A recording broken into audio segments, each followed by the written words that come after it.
السلام عليكم ورحمة الله، نصلي على الحبيب عشان قلوبنا تطيب. طبعا شايفين شكل الفراخ عاملة ازاي والجواب باين من عنوانه.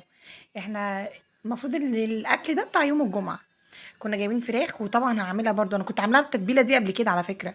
فكانت حماتي الله يديها الصحة يا رب. ربنا يبارك فيها ويديها الصحة ويخليها لينا يا رب، امين يا رب العالمين. ودايما بيتها وبحسها كده مفتوح بيها. دايما كده بيتها منور بيها يا رب. كانت جايبه لنا فراخ، فغسلاها منضفاها لان هي عارفه ان انا في حته الفراخ دي. بصي يا لهوي بتعصب انا في تنظيفها وفي غسيلها بالذات. ودول 3 فرخات.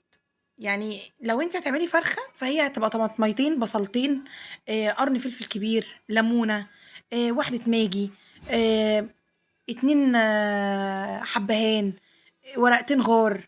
يعني حاجات بسيطة، يعني أنا الحاجات دي لكمية الفراخ اللي معايا، إنما أنتِ لو فرخاية زي ما قُلت لِك طبعًا هتنقّصي كده إيه 2، 2، 2 كده من كل حاجة، وشوية بهارات كده في قلب التتبيلة، وهنشوف هنعملها إزاي. أنا كنت عاملاها معاكم قبل كده، بس هنعملها تاني لإني في أسئلة كتير بقى بتيجي لي من ناحية الفراخ. أنا الفراخ معايا زفرة، أنا الفراخ معايا بتدّي ريحة مش حلوة، أنا الفراخ معايا مهما أجيبها وأنضّف وأعمل برضه غيّري الفرارجي.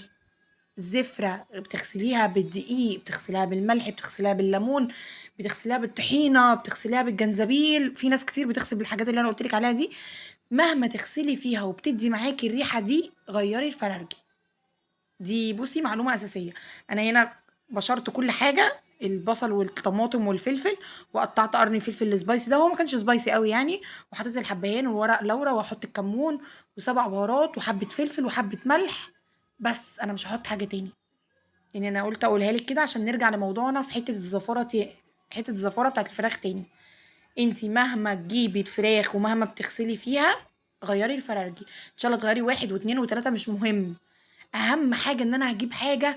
يعني أنا واقفة عند الراجل، أنا بجد، بجد يعني مش باشم حاجة. في ناس بجد يعني لمّا بتقفي عندهم بتجيبي فراخ أو بتجيبي حاجة، أنتِ ما بتشميش ريحة زفارة. سكينتهم بتبقى نضيفة جدًا، جدًا. جرّبت كتير ووقفت عند ناس كتير بصراحة، بس بأمانة الله أول ما تحسّي إن أنتِ واقفة كده مرتاحة مش شامة ريحة زفارة، اعرفي إن الفرارجي ده أو الست اللي أنتِ بتجيبي منها الفراخ دي فراخ نضيفة جدًا. أنتِ مش هتقدري تلاقي فيها زفارة.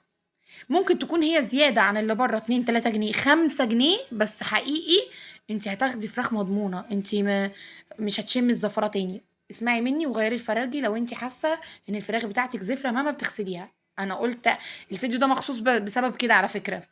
فأنا قُلت إن أنا هاعمل الفيديو ده بسبب حتّة إن كذا حد بيبعت لي ويقول لي الفراخ بتبقى زفرة مهما باغسلها. وبعدين أنا ما باغسلش بخَل. اوعي تغسلي فراخِك بخَل أو تغسلي أي حاجة فيها خَل. الخَل على فكرة يا جماعة بيزوّد زفارة، ككبدة بقى، كفراخ، كسمك، كممبار. يعني الليمون، الليمون، الليمون، الليمون، الليمون.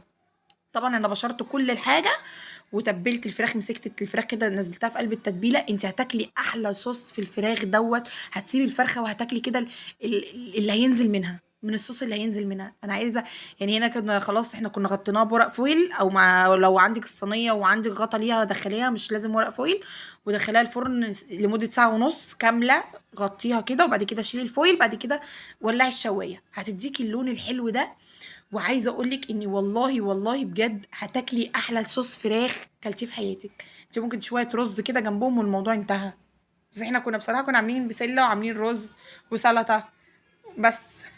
فأنا يعني إيه حتة الفراخ ديّة، فأنا يعني اتكلمت فيها علشان خاطر موضوع الزفارة بس. أنا كنت عاملاها معاكم قبل كده بس قُلنا نعيد تاني وبنتكلم في حتة الزفارة تاني. وانسي زفارة بجد لمّا تغيّري الفرارجي. إن شاء الله تغيّري 1 و2 و3 وإن شاء الله، إن شاء الله مش هتلاقي زفارة تاني. ربنا يسعد قلوبكم، ربنا يرضي قلوبكم، ربنا يكبر بقلوبكم ويفرح قلوبكم يا رب، آمين يا رب العالمين.